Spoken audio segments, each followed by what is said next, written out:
All right. Hey, everybody, and welcome back to the program. We're going to start weeks 9 and 10 off with a modification of the lucid dreaming meditation.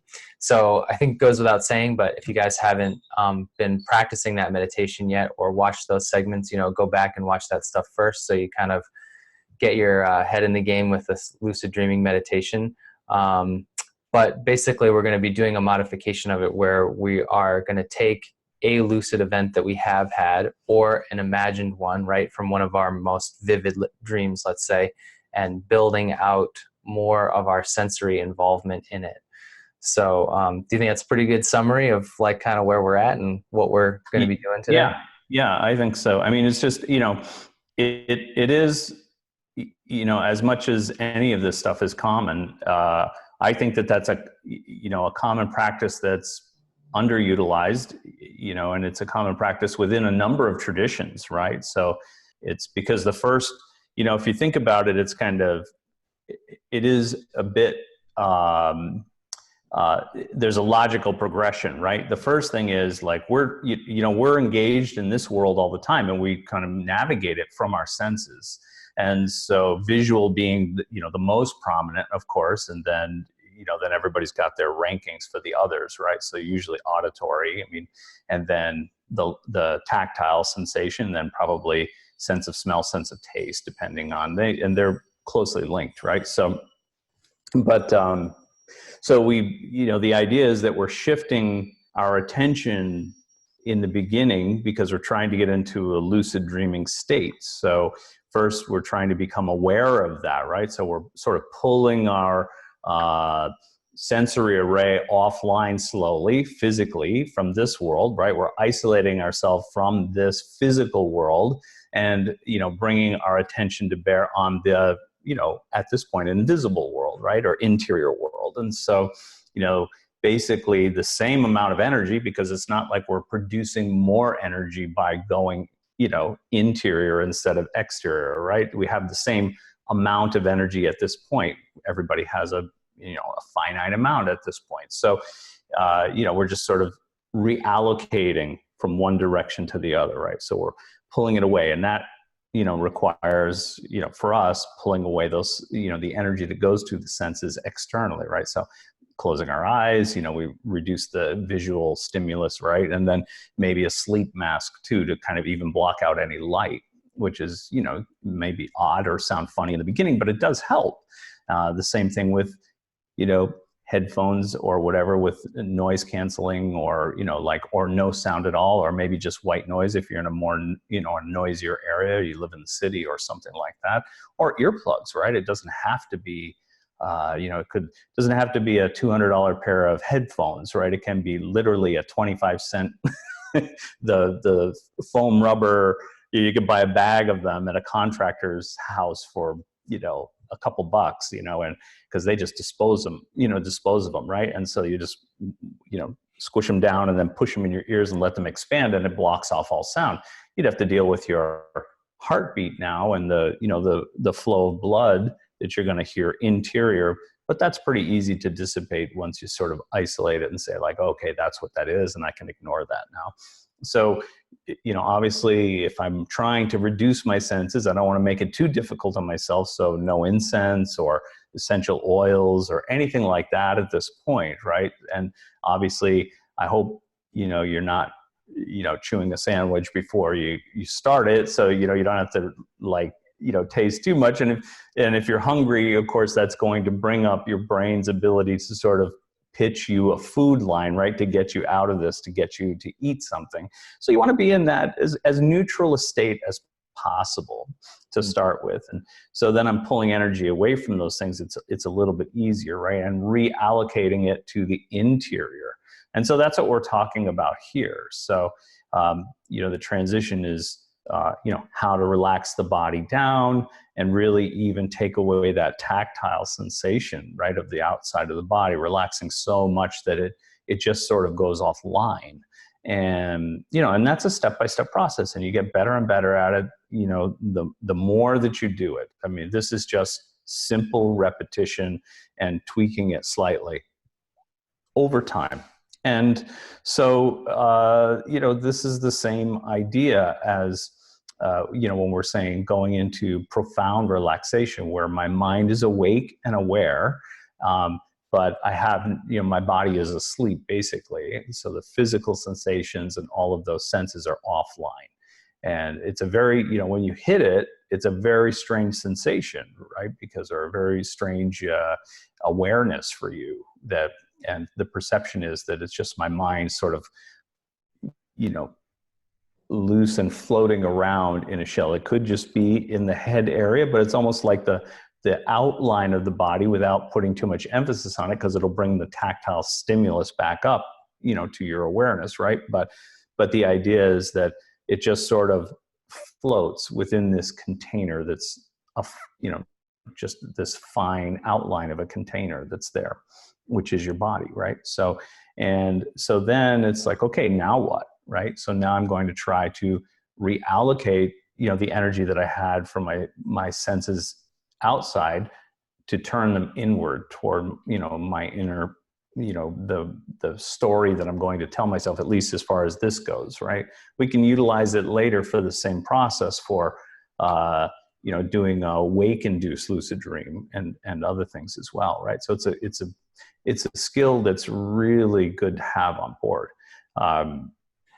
So for this, and in this case where we're doing this lucid dream meditation, it's how do I bring those things back online? Now, if you've done it several times, you know the routine. So, I'm just doing, maybe 4 minutes of the fourfold breath to sort of balance out my sympathetic and parasympathetic nervous systems, right? So that they're more in a balanced state.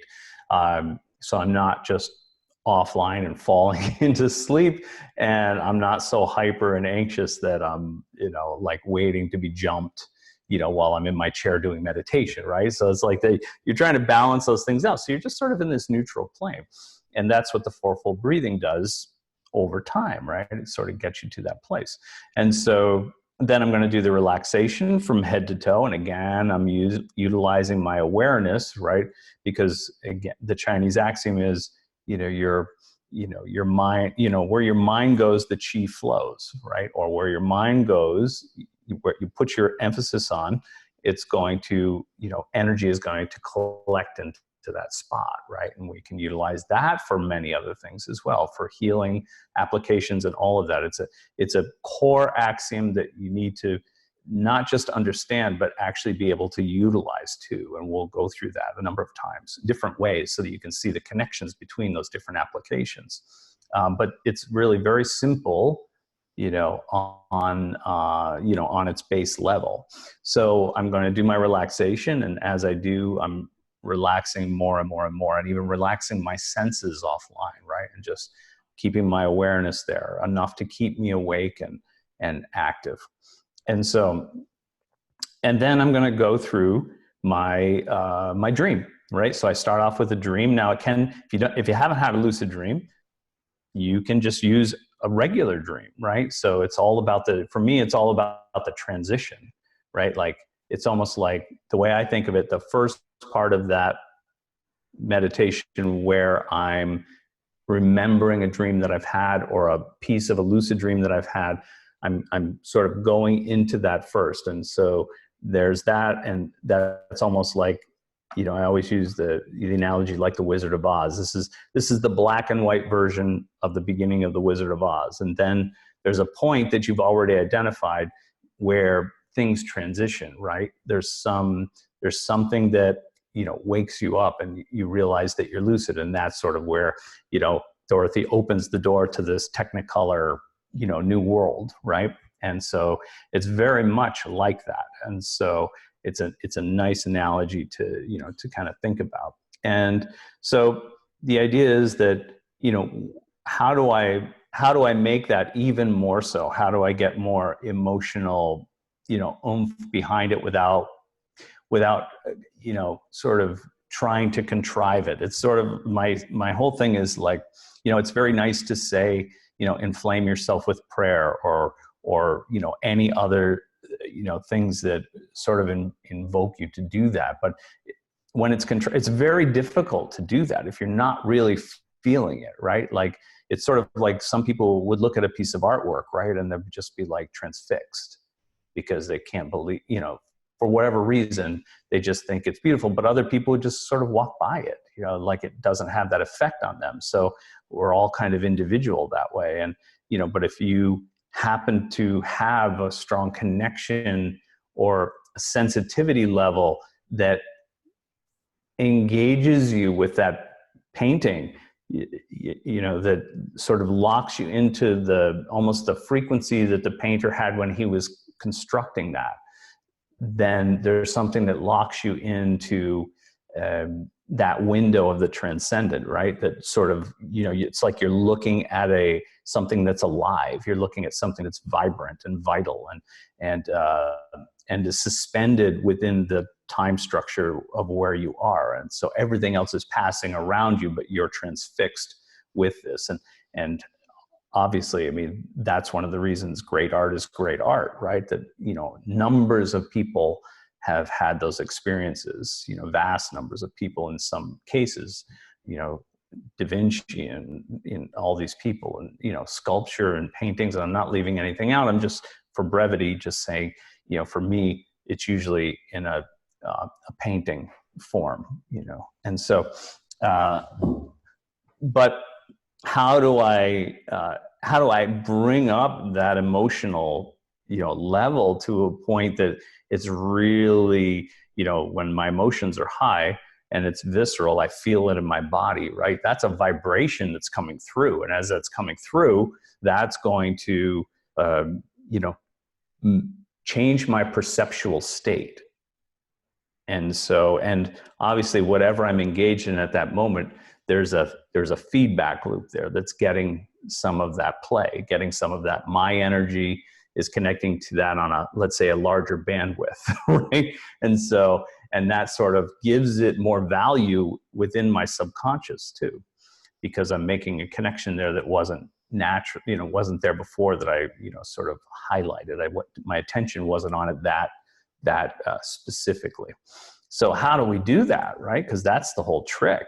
I mean, really, if there is a trick, maybe I'm not using the right word, but that's the way I think of it. It's like, okay, well, how do I do that and make it real, where it's not just some contrivance and I'm going like, oh, this makes me really sad, and I'm trying to force it. And it's like, nobody can force emotions. It's not possible to do and make it real, right? It's got to come from inside somewhere. And so, how do I engage it in a way that will do that? Well, now that we've pulled and reallocated that energy from our exterior and moved it more interior, and again, this is the point this is the part that a lot of traditions have the same sort of approach or technique, little variances here or there, but basically the same idea. And we layer back in to our, the part of the dream that becomes technicolor, right? We layer back in more of our energy toward the senses. So, the first time you might actually bring up more visual, it's like, what are the details of that dream, and if it's one that you've had, great. If it's one that you're making up when you get to that point, perfectly fine. Just, even if it's made up, let's say it is made up, then you want to sort of bring up the details, not just the general outline. You've probably already done that a couple of times, right? Or a few times maybe. And so this time you're going to bring up the visual details, like, is it night or is it day? Look at the details. Night or day? Is the sun out? Are there any clouds? Is it, like, are you standing in the grass? Are you standing on pavement? What's the scenario there? And really try to look at the details and bring that up as you move through that dream. And so that would be the first stage. And maybe you'll do that a few times. The next time you'll have that in and it'll be more comfortable for you and it'll actually flesh out even more. And so then you'll layer in the sounds. What are the sounds? Are there nature sounds in the background? Are there birds? Is there a wind sound or a breeze?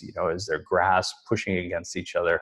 Obviously, mine tend to be more country-ish, but in a, like, let's say in a city scenario, are there cars driving by? Are there people walking? And maybe you're just catching little little snippets of conversation as they walk by, and, you know, male voices, female voices, you know, it's like all of these little details. And you're sort of like, even if you're trying to hone in on the conversation, right? Like you're just trying to bring out the words a little more. When we focus our attention on that aspect of hearing, it tends to broaden that spectrum and put more attention there, but it also brings us back, you know, more detail in the hearing, right? Same thing with the tactile sensation. If I'm outside, do I feel the sun on my skin? You know, can I see the glow of the moon if it's nighttime, and see it casting shadows, you know, in the dark, or, you know, what's going on there? So again, I'm bringing up all of these things, and then move on to the next one, you know, tactile sensation, you know, and then, you know, layer in the other two, right? Is there a sense of smell? What are the smells of the city? You know, what are the smells of the country? Are there floral? Is it pine? Is it, you know, earth, scent? You know, the same thing. And maybe, you know, if you're in the city, maybe you're grabbing something to eat. I mean, I don't know if, I mean, it's always nice if you can have some sense of taste there. You know, that maybe you're going toward a restaurant or something's happening there. If there's a way to add that in, it only makes it better, right? So it's a full sensory array. And so I'm trying to build that out, and it might take, you know, many times to actually get, you know, good at it, even with a single dream or a single, you know, vision, or, you know, even a contrived dream, one that you didn't have, but you're sort of moving in that direction, saying, this is what I want to happen when I finally get lucid. And so, you know, you're building it out, and it's like a mental rehearsal, but with all the senses engaged. It's not just like, oh, I'm going to go here and run and do this, and, you know, sort of like looking at it as second person, right? And sort of seeing yourself do that. No, you want to be in the first person. You really want to experience it as much as you can. You know, what's the feel under my feet, in my shoes, you know, or barefoot, right? What is the feel? You know, all of these things, all these little details you're adding in, and it's just causing percentage point by percentage point more of your attention on that inner world. And as it starts to flesh out, right, and more of that sensory array goes internal, and it becomes broader and broader until you finally feel as if, oh, I'm actually, you know, I'm actually in this. And so as I move through that part of it, it takes on a little bit more life. And because it does that, I have a little bit more emotion engaged in it, right? So it's like, oh, this is really cool. Maybe even to the point where something that you didn't plan on happens. That happens a lot, right? With you know, even with guided meditations, right? All of a sudden, there's a break where you're supposed to be doing something or moving towards something or whatever, and then something unexpected happens. And, you know, so that's always a shock for people in the beginning, you know, because they're not expecting that. And so that means that their subconscious has, you know, sort of added something that they need to pay attention to, or whatever. It's not something that we try to do. It's much more, you know, when it's spontaneous, I put a little bit more of attention on it, you know, afterwards when I get back. It's something that I highlight in my notes, that this happened when this was going on. So there's obviously some significance there because it wasn't part of the routine. And, you know, so that's how we do it. But adding that in, I mean, I can tell you from the, you know, Christian monastic tradition, you know, the Buddhist tradition, with mandalas, you know, those types of meditations and things like that. Yeah, you know, the spiritual exercises of Saint Ignatius. I mean, the list goes on and on, right? From all these traditions, that they have this type of, you know, pulling the senses away and then adding them back in so that they can, you know, walk in the shoes of, you know, the master, or, you know, in this case, yourself, right? You're sort of putting yourself in that mental rehearsal with, of a lucid dream, with all of your sensory array on, you know, online, is going to boost it up and give it, let's say, it's sort of like what you're always telling me, Dustin, about, like, if you post live, it takes a higher precedence than if you post something that's been filmed and taped and posted to the same platform, right? So the live stuff they give more preference to. Well, this is in that case too, right? So your subconscious gives more attention to something that's stimulating you emotionally than something that's just sort of, contrived, and you're seeing it second person, and you're not really engaged in it, right? You're sort of turned down the volume quite a bit. This is a way to sort of step that volume up and give it more, so that it's as you put more attention there, it's like compound interest moving forward in your favor, right? The subconscious starts to go, wow, you're really putting a lot of attention on this. You're putting a lot of detail in this. And I can feel that sense that it's urgency for you and that it's important to you. You're really engaged in a level that is very close to being external. And so, that way it'll boost it up. And so when you go to, do this mental rehearsal over and over again, it's going to give it, more and more credence, so that when you say, oh, I'm going to do this tonight, there's a much better chance that it's just going to propel you into that scenario, or a scenario like it, right? A lucid dream. So that's the idea.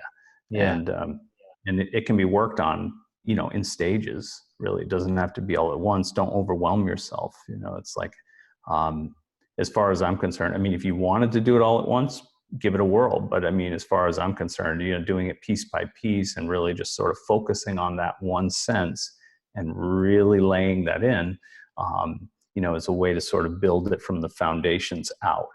Starting, I would start with my vision, then hearing, then tactile, and then the other two as they become important. Yeah, it makes so much sense, that the senses are like a bridge to a new feeling. It makes so much sense. It's like, instead of trying to force a feeling, you're just engaging your senses in your imaginal inner realm, and that naturally produces a feeling. And I have definitely experienced that with the lucid dream meditation so far. It's like, I'll go through the fourfold breathing, then I'll go through the relaxation, and then I'll bring up, in my case, a lucid dream that I've had before, even though it was like, really short, or not very clear or whatever yet. But then I'll start to imagine, like, okay, like if I were to immerse myself in that more fully, like what is that room actually like? And imagine that I'm like looking around in that space, and it becomes more clear. Or, oh, like how does my body actually feel as I'm like, maybe I'm laying down, and what would it feel like if I got up and stood up and like looked around the room, and then like, do it there, so obviously I've done this version of the meditation, and I'm speaking from experience, but it's like, it's very cool to, because it's almost something that I take for granted, that the senses are engaged in a lucid dream, or even in waking life. It's like, oh yeah, I have my senses.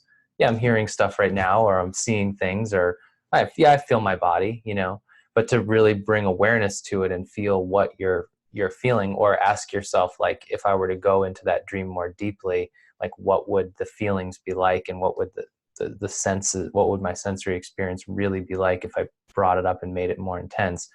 It's very cool, and it has had that effect on me. Every time I do it, it's like I get a very strong emotional response as soon as I start to bring up the senses and reimagine myself back in that dream and make it more intense.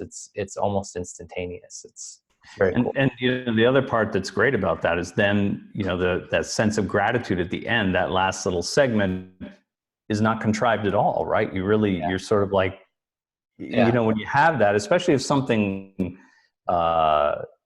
spontaneous comes up, right? It's sort of like, whoa, where did that come from? It's like, and then you're sort of like, wow, that's really cool. I have to remember that to put it down, and that gratitude. And I always link, like when I'm doing this specific meditation, I always link the gratitude towards not just having the experience, but also remembering the experience when I come back. So there's always that little caveat there too. It's not just grateful for having experience, but it's grateful for, actually remembering it in vivid detail when I come back. And so that's always one of those little nuances that I put in there, just so that, we're not having lucid dreams and then just forgetting them when we wake up. Zip, it's gone, right? It's like, I still believe that most, a lot of people have that, and they forget it. It's interesting actually that, talking about memory, the word remember, right, is to put back together. And it made me think about something you said in the live call the other night. One of the members had asked about the nature of a thought. And you had said that part of the almost the definition of a thought. Part of it is almost something that captures your attention. And I think we can all relate to that, right? It's like we think about what are we thinking about throughout the day? What thoughts are we ruminating on? And what things are we constantly bringing our attention back to? And it's almost like it's almost like our sense of ourselves and our life and the way that we construct, like, how we think about our world and what our world is composed of is like what we're remembering all the time, what we're thinking about all the time. It's like that's where we hang our hats on as being solid and real and important. And like that's the world that we move in externally, that we also move in through the day in our own heads. And so like this, and like you said from the beginning, it's like we don't put that much attention on dreaming. And so all of these things are ways that we like remember our dreams and start to make them more and more a part of our world that we consider to be so solid and real. Because Right. right now it's like they're, you know, I'm making They're progress. ephemeral, it's like they're ephemeral and nebulous and, all of those things. So So, easy to forget, so easy to like, no matter what our experience was in that place, it's so easy to have them not feel like they're important and part of the makeup of our lives. right. And I mean, that's the whole thing, right? It's like when we give it a different, uh, we give it a different place in the hierarchy of experiences in our life, right? It gets pushed farther and farther up. The more that we enjoy it, the more that we anticipate that it's going to have some value for us. Not just the shock value of the beginning, right? Where you're, oh my God, it really is happening. But like then projecting out like, oh, well, what can I do with this? How is it going to affect my life? How is it going to, make me more evolved, or what are the potentials there? I mean, they're unlimited. So it's sort of like if there was, I mean, a lot of people go after a lot of, let's say, the entrepreneurial business programs and things like that. It's like sky's the limit, and you need to change your attitude to kind of put you in this place, and really you can do it if you have the tenacity, and you can get in there, and I do believe that, but very few people actually do it, in reality, right? It's like we don't hear about all the people that fail. We only hear about the people that actually succeed, because who wants to follow the people that fail? You're only going to see the ones that are actually succeeding and doing it and saying like, I think, I have a way to help you to do this as well. And so, but the vast majorities can't keep up usually. It can help them in minor ways, but not everybody's going to be jet setting around the world for the rest of their life, because they've done so well with whatever it is that they're training to do, building a business or whatever. So, but I really think, compared to that, because there's so many other things that you need in your wheelhouse, right, to be really good in order to hit that higher echelon of business owners or entrepreneurs that are in that category of way up there, whatever that is. And there's so many things that you have to have in order for that to all come together, right? But I feel like lucid dreaming in as opposed to that is that you don't, other than your tenacity to be able to keep doing the practices to get in there, once you actually have a taste of that, and once you start to settle into it and you have more experiences, it really can drive, sky is the limit, right? It's like, it can really drive you into a state for yourself that you're not comparing it to anyone else, but it's driving your evolutionary state much, much farther ahead than you could ever get in a single lifetime if you weren't doing this. Or it would take, monastic calling or whatever, or hermitage where you'd be alone in the woods for, 40 years or something to be able to hit these heights that we're talking about. And that, pervades everything else in your life when you come back. I mean, it's not just the joy of having that and sort of making your day great the next day because you're can't get the smile off your face or whatever it is, because you've had such an incredible thing happen to you. But, you know, day in and day out, that starts to move through you. And as that becomes sort of like another given, right, and you're bringing your awareness to it and you're starting to do more with it, more specifically, you know, to engage it in a level of, for what you desire, what you want in your life, and how that's going to, you know, help you as a tool to bring you into that space. So it's not just when you're in the lucid dream, but also here, right? It transfers across. So, you know, I think that if there is something that in a way levels the playing field, I haven't seen anything else that's like this, because it's sort of like an online course, you know, it's like, you know, you can, if you have, you know, let's say funds that are small enough that you can engage in it, you know, you just have to show up and you have to do the work. But, you know, you don't have to travel to Tibet to go into the mountains with and try to find some yogi to teach you, and, you know, and if they speak the language, and just all the things that are fraught, you know, with, you know, that can be difficult to sort of pursue, you know, a spiritual life that really progresses you, you know, at the pace that you want to go. It's your individual pace, but to put you in a place that you can level up that quickly and sort of move into that space and engage it day in and day out, where the timing doesn't matter anymore because you have to sleep anyway. So you don't have to travel, right? You're traveling inward. You're not going someplace else, right? And so you always have that with you. And no matter where you, you know, I've had times when I've had, you know, physical teachers and you know, where then I had to move away because of work or whatever. And so I felt conflicted about that. Like I wanted to stay because of that teaching and I've got great value out of it, but I needed to move because of work.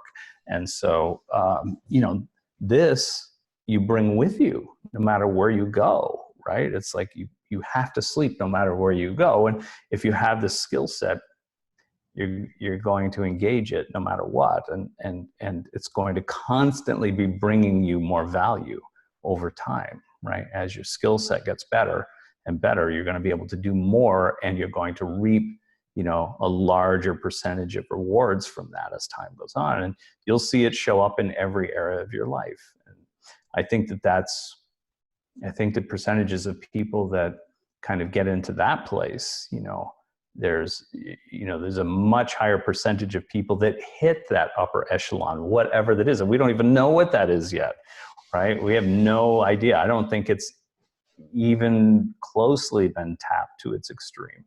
So, you know, it's wide open and everybody can do it and everybody can attain that level for themselves. It's not something where we have to think, oh, there's limited resources, or there's, you know, like, oh, if they do that, you know, oh, they patented my idea. Oh, they did, you know, it's like, there's none of that, right? It's like, it's literally, think about you getting into the infinite and then expanding as far as you could possibly go, as far as your mind could project you, you know, that's where you can go. And then when you get there, you're going to look out and you're going to see a more distant vista, you know, and you're going to try to go toward that, or maybe you'll just hang where you are. You know, it's like everybody's a little bit different, right? But you will see the benefits of that sort of coming back and infiltrating your life, you know, your physical life on every level that I can think of. So most people that I've trained that do this, you know, on that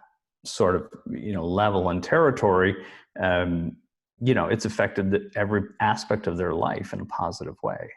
You know, it's very easy to forget what you've put into it in the beginning. Once you're sort of in that zone, you don't think about like, oh, you know, how many times did I, you know, get up, wait for a while, try to go back to sleep and couldn't get back to sleep, or, you know, or fell right back asleep and didn't have any dream at all and forget about being lucid. You know, it's just like, you know, just interrupted my sleep several times a night for maybe months at a time.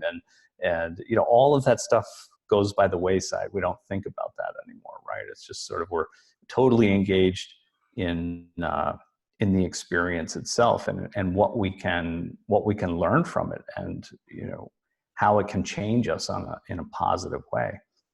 So, you know, I mean, that's my 2 cents about that. I think that um, that's a really, it's a great thing because if there is anything that levels the playing field, I believe that this is it, you know, because everything that you need to, in order to achieve that is inside of you. Hmm. Yeah.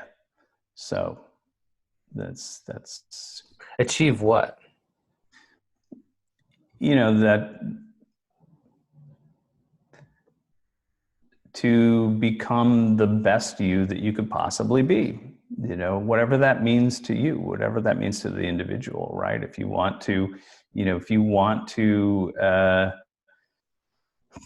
utilize this initially to become more proficient at business or whatever, then that's fine. You know, if you want to use this to become uh, you know, better in your relationships, that's fine. Evolve that, right? It's like if you want it to better your health, you know, you'll be able to do that. And you know, obviously, you know, if you're trying to enhance your spiritual understanding or energetic understanding of how to utilize these things that are very difficult to articulate, you know, in the physical reality, um, then lucid dreaming can do that for you. You know, it's like if you're able to, you know, kind of get to that place where you can get in more than once a week and you can stay there for an extended period of time, if you can mobile around and change things and, you know, engage it on that level and not, you know, you know, not be uh, awakened because of being startled or being, you know, you're able to manage it in a way that's progressive, right? You get better and better and better at it. So, and it changes you because it feels just like here. You know, it's like there's no difference, and we know, you know, your brain is changing. You know, physically when you do that, it's the same process as if you're doing, you know, mental rehearsal here. If it's doing the same thing. If you're going through the motions here, it's the same thing. You know, brain firing. The neurons are firing exactly the same way when you're in a dream and doing that as well, right? So the things that you understand, that you know, scenarios that you go through, that you look at things and understand it differently in a lucid dream because you have the repetition of being able to do it over and over again, right? And you find the best way to sort of maneuver through these things that might have tripped you up before, right? Scenarios that might have tripped you up before in real life. And so then you bring that back and you apply it and you say, oh, okay, you know, this looks familiar. This is where I normally would have a knee-jerk reaction, or I would have a, you know, this is where I would self-sabotage or whatever it is. And you do something completely different out of character for you, but because you've done it so many times in a lucid dream and you've seen that it pans out in a better way, you apply it in real life and you see how that goes, right? And usually it works out very well. You know, you go into it with a little bit more confidence, which, you know, could be the only thing that was holding you back before. But I usually think it's more than just a confidence builder. It's like you have a different understanding because you've gone through it so many times. You've sort of acclimated to it, and you've figured out the best route to get through, you know, the scenario in a good way, in a way that you want it to, the outcome to be. So Is that your definition of like being more evolved? I think that being more evolved is partially that, you know, that it's, you know, that it's, you know, we understand things on a different level, you know, maybe even, I mean, I hate to use words like more advanced or whatever it is, but let's say a more detailed understanding and sort of a bigger picture of where we are, instead of making it so much about, you know, this single scenario or whatever it is, right? It's like we can see how it impacts everything else in our lives when we make decisions and move forward, or we don't move forward, right? How does this affect everything else in our lives? Sometimes that bird's eye view is difficult to get, but after doing, you know, multiple lucid dreams where you're running that scenario over and over again, you see how that is affecting everything else, and You can sort of see how watching. a single Yeah. event or circumstance affects your whole life or different aspects of your life from a broader perspective. It's like having a, isn't that what understanding like the law of like karma would mean to maybe like a yogi or something? It's like they understand cause and effect on a more Broader scale. on a broader scale, so they can then pattern their actions in a way that produce more of the outcomes that they want. Yeah, Yeah. or less ripple effect. You know, there's less, Mm. the less impact on the rest of the rest of your affiliations or as you're moving through life, right? So it's like telling the truth at this point instead of avoiding it or deflecting it, will cause this other ripple to happen, which would be, much more beneficial down the road. So it's like pulling the Band-Aid off fast or, agonizing over tearing it off slowly, which is, more painful and for longer periods of time. And we can see, in our past, that it's like, oh, it looks like I've been, deflecting things, a lot when I get into those scenarios. I don't like conflict. So maybe, just by sort of sidestepping that, I can let it, kind of go past me, but it's still growing behind you and around you. And so eventually it's going to impact you in a way that's not going to be positive for you. So, in being able to try it a different way and seeing the results of that, it gives you more confidence to sort of try that in your waking reality as well. So, and usually to good benefit, right? I don't know if that's more evolved or not, but I mean, I don't have a better word for it than that. It means that, we progress with a better and deeper understanding of the this life, and our role in this life and the role of everything else in this life, right? So it's sort of like seeing the world in the way it actually is, or closer to that, and our place in that picture and how we can maneuver through it to, leave less ripples or to create more ripples that we want. Right. Yeah, that makes sense. I can see that as being very high value, because if you're going to be here and part of your evolutionary process is learning and having a deeper understanding of cause and effect, then the more experience you can accumulate and the more scenarios you can put yourself in, whether it's here or in a lucid dream, right? Because in a lucid dream, you've said many times, there's no difference between this place and the lucid dreaming environment. So No. the law of cause and effect works the same there as it does here. That's what we're going on, Right. right? Yep. Yeah. Exactly. So it's almost that makes sense. That seems really I don't know, valuable. I would think so. I mean, most people, what freezes a lot of people is not knowing what the outcome is going to be, Not right? knowing what to do, not having confidence in like this is the right next action, right? Yeah. Right. Yeah, do these pants make me look fat? It's sort of like deer in the headlight look, it's like, what if I say this? What if I say this? What if I say this? So it's Totally. like, Yeah. it's sort of the Groundhog Day scenario, where it's like every time you trip, it's like you can go back in and start over again and, learn a better way to do this or how to augment it or what not to say, what not to say, right? And how to, sort of find out what's really important for you and how you can express that in the world as well. It's like, who are you really? What is your ideal you? Are you somebody who just sort of sneaks through the world? Okay, are you somebody who wants to stand up and be noble for different things? And if so, how would you do that? And how would you uh, earn that respect of other people to have you make that kind of impact, whether it's just in your family or in your community or in the world, right? So it's like, I find these things to be, you know,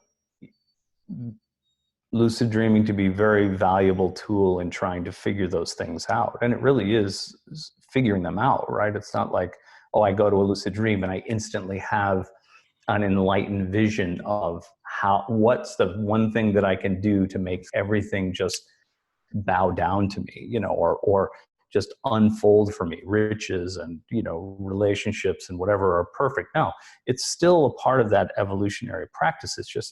It's a more advanced tool. It's the difference between writing on a pad and having internet access, right? It's like you have all kinds of information there, all kinds of tools and information from other people that you can access, right? And you can get from experts and it's an amazing tool, the internet as a tool. Well, I think lucid dreaming is, several magnitudes above that, because it's not just interacting with the screen, right? It's like, and the keyboard, right? It's like you're actually in it and doing, setting up these scenarios and actually going through them. And there's interaction there. So you're engaged in a very real way. And so, you're trying all kinds of things out, and you can be that noble person on the highest level that you could possibly be, and engage in those things in that way and see what the end result will be. So it's a learning process. So it's not just watching a movie on the inside of your head, right? It's not that. It's you're in it first person and engaging that world, an infinite world of your own design, to sort of work through things that might take you a whole lifetime to work through, if the scenarios ever come up in the waking world, right? So, I mean, this is I feel like a more advanced tool hasn't been created. Cool. Okay, so the simplicity of the practice is just the fourfold breathing, then the 7 minutes of relaxation, and then the 10 minutes of adding more of our senses and enhancing our sensory memory and experience of either the lucid dreams or the vivid dreams that we have had. And then those 3 minutes of gratitude at the end, just like we've been doing before, just a slightly modified version of it. That's right. And again, like how many times per week? I mean, I know that we're going to be talking later about scheduling and stuff like that, but right. I'd say 1 to 2 would be adequate. The more the merrier, but work it in with your other things. Don't get bored with it. Sort of flesh it out and build it out as you can. Make it as real as possible, right? So it's the taking away of the exterior and adding more to the interior. And taking away from the exterior just means deeper relaxation, and that just comes with relaxation. That's right. And relaxing the senses, so all of those go offline as well, as much as you can. And then that energy will be deflected to, and turned inwards, so that you can build out your senses on the inside of your mind, and sort of direct them that way, which gives them higher value to your subconscious, right? So because once you get it to the point where you're engaging it emotionally and you're having sensate feelings that way, that it's brilliant, that that things are happening, and especially spontaneous things, and you're responding to them and in an emotional way as well, well, that just boosts it up even higher. The more you do that, the more emphasis your subconscious is going to put on bringing you to lucidity, and also making you more aware in the conscious world, right? I mean, that's the idea, is that we're trying to bring the values of consciousness and wakefulness here, awareness in your waking world, not going unconscious during the day, as little as possible. Really being awake and aware through your day will only make that occur in your dreaming as well. Right. Great. Well, thank you. And we'll see you guys on the next module. Sounds great.